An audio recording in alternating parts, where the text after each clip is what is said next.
নমস্কার বন্ধুরা, education with Sudeshna YouTube চ্যানেলে তোমাদের সকলকে স্বাগত জানাই। আজকে আমরা অষ্টম শ্রেণীর লোকটা জানলই না কবি সুভাষ মুখোপাধ্যায়ের লেখা এই কবিতাটি পাঠ করব। এই কবিতাটি পাঠ করার সময় কবিতাটির প্রত্যেকটি লাইন ধরে ধরে বিশ্লেষণ করব এবং তোমরা যারা এখন এই ভিডিওটি দেখছো তাদের বলবো তোমরা প্লিজ ভিডিওটিকে প্রথম থেকে দেখতে থাকো এবং এখনো পর্যন্ত যারা চ্যানেলটিকে সাবস্ক্রাইব করোনি তারা প্লিজ চ্যানেলটিকে শেয়ার এবং সাবস্ক্রাইব করে দিও।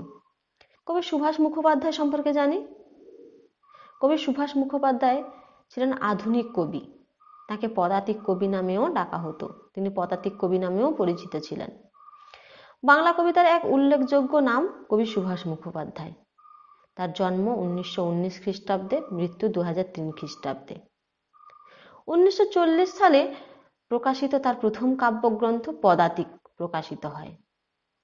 তার অন্যান্য কাব্যগ্রন্থগুলির মধ্যে রয়েছে অগ্নিকোণ, চিরকুট, ফুল ফুটুক, যত দূরেই যাক, কাল মধুমাস, ছেলে গেছে বনে, জল সইতে প্রভৃতি। তার গদ্য রচনার দৃষ্টান্ত কাঁচা কলা, ঢোল গোবিন্দের আত্মদর্শন প্রভৃতি গ্রন্থে ছড়িয়ে রয়েছে। এবার আমরা এই কবিতাটির উৎস সম্পর্কে জানি। লোকটা জানলই না কবিতাটি কবি সুভাষ মুখোপাধ্যায়ের শ্রেষ্ঠ কবিতা থেকে নেওয়া হয়েছে। কবিতাটির বিষয় সম্পর্কে একটু জানি।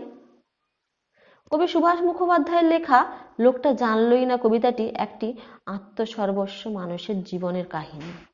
এক শ্রেণীর মানুষ টাকা পয়সা রোজগার করেই সারাটা জীবন কাটায়, আর অন্য কোনো দিকে তাদের কোনো আকর্ষণ থাকে না। এই কবিতার লোকটিও তাই। তিনি সারা জীবন ধরে ধন সম্পদ উপার্জন করতে ও সামলাতে গিয়ে জীবনের সুন্দর দিকগুলি খুঁজে পাননি। তার হৃদয় ও মন কিসে সত্যিকারের সুখী হতে পারে তা তিনি সারা জীবনেও বুঝে উঠতে পারেননি। তার ইহকাল পরকাল অর্থাৎ বর্তমান ও ভবিষ্যৎ এইভাবেই ব্যর্থ হয়েছে। বাইরের জগৎ, প্রকৃতি আর মানুষের স্পর্শ থেকে বিচ্ছিন্ন এই মানুষটিকে একদিন পৃথিবী থেকে বিদায় নিতে হয়েছে। তিনি জানতেও পারেননি সত্যিকারের বাঁচা কাকে বলে। মানবিক গুণগুলির হদিস পাননি তিনি। অর্থের পেছনে ছুটতে গিয়ে তিনি জীবনকে উপভোগ করতেই পারেননি। সারা কবিতায় লোকটার এই অজ্ঞতার কথাই বলা হয়েছে। এবার আমরা মূল কবিতায় আসি। বাঁ দিকের বুক পকেট সামলাতে সামলাতে হায় হায় লোকটার ইহকাল পরকাল গেল। বাঁ দিকের বুক পকেটে কি থাকে বলতো? পয়সা থাকে।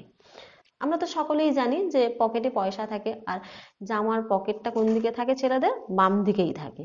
বলছেন যে এই জামার পকেটটা, বাঁ দিকে যে বুক পকেটটা আছে সেটা সামলাতে সামলাতে অর্থাৎ পয়সা সামলাতে সামলাতেই লোকটার ইহকাল পরকাল অর্থাৎ বর্তমান এবং ভবিষ্যৎ সবই চলে গেল।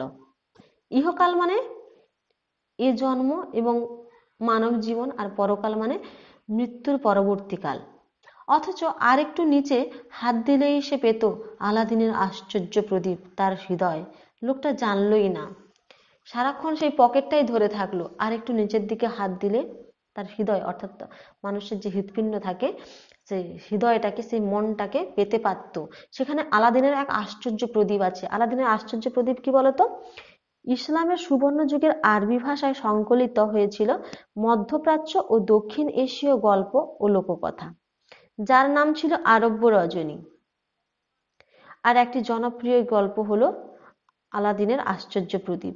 যদিও বলা হয় আরব্য রজনীর মূল আরবি সংস্করণে আলাদিনের গল্প ছিল না, পরবর্তীকালে আন্তোয়ান গ্যালেন্ট এবং অন্যান্য ইউরোপীয় অনুবাদ এই গল্পটি এবং আরও কিছু গল্প প্রক্ষিপ্ত করেন। আলাদিন নামক একটি কিশোরের ঘটনাচক্রে আশ্চর্য প্রদীপ লাভ ও সেই প্রদীপে বসবাসকারী দৈত্যের সহায়তায় তার ভাগ্য খুলে যাওয়া এই গল্পটি পাঠকের কাছে অত্যন্ত জনপ্রিয়। এই আলাদিনের আশ্চর্য প্রদীপ তোমাদের কিন্তু টিকা আসে খুব। তার কড়ি গাছে কড়ি হলো, লক্ষ্মী এলেন রণ পায়ে। অর্থাৎ কড়ি হচ্ছে ওই টাকা পয়সা লেনদেন করার একটা আগেকার দিনে একটা মাধ্যম ছিল। এটা আগেকার দিনে একটা প্রক্রিয়া ছিল। এটা এই কড়ি দিয়েই টাকা পয়সার হিসেব করা হতো। সেই কড়িকে মা লক্ষ্মীর আশীর্বাদ স্বরূপ মনে করা হয়। সেই রণপায়ে অর্থাৎ কি বলতো, দ্রুত চলাফেরার উপযোগী লম্বা লাঠিকে বলা হয় রণপা। সে রণপা করে মা লক্ষ্মী এলেন। দেয়াল দিল পাহারা, ছোট লোক হাওয়া যেন ঢুকতে না পারে। অর্থাৎ কবি এখানে দেয়াল দিল পাহারা বলতে অর্থাৎ কবি সুন্দরকে দূরে সরিয়ে দিয়ে নিজের অজান্তেই তিনি নিজের চারদিকে প্রাচীর গড়ে তুলেছিলেন। জীবনভর অর্থচিন্তায় ব্যস্ত হয়ে তিনি মগ্ন ছিলেন। তারপর একদিন গোগ্রাসে গিলতে গিলতে, গোগ্রাসে মানে কি বলতো, গ্রাসের সহিত খাওয়া, এই গোগ্রাসে গিলতে গিলতে 2 আঙ্গুলের ফাঁক দিয়ে যখন খসে পড়ল তার জীবন, লোকটা জানলই না। অর্থাৎ কবি বলছেন যে প্রকৃতির নিয়মে তার রূপ রস গন্ধ কিছুই তিনি উপলব্ধি করতে পারলেন না। প্রচন্ড ধন সম্পদের অধিকারী হয়েও জীবনের প্রকৃত অর্থ তিনি বুঝতে পারেননি। এইভাবে চলতে চলতে একদিন সব আর্থিক হিসাব নিকাশকে অসম্পূর্ণ রেখে তাকে পৃথিবী ছেড়ে বিদায় নিতে হলো।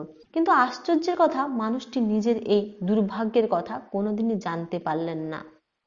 কবি এখানে আধুনিক মানুষের এক শোচনীয় জীবনের পরিণামের কথাই শুনিয়েছেন।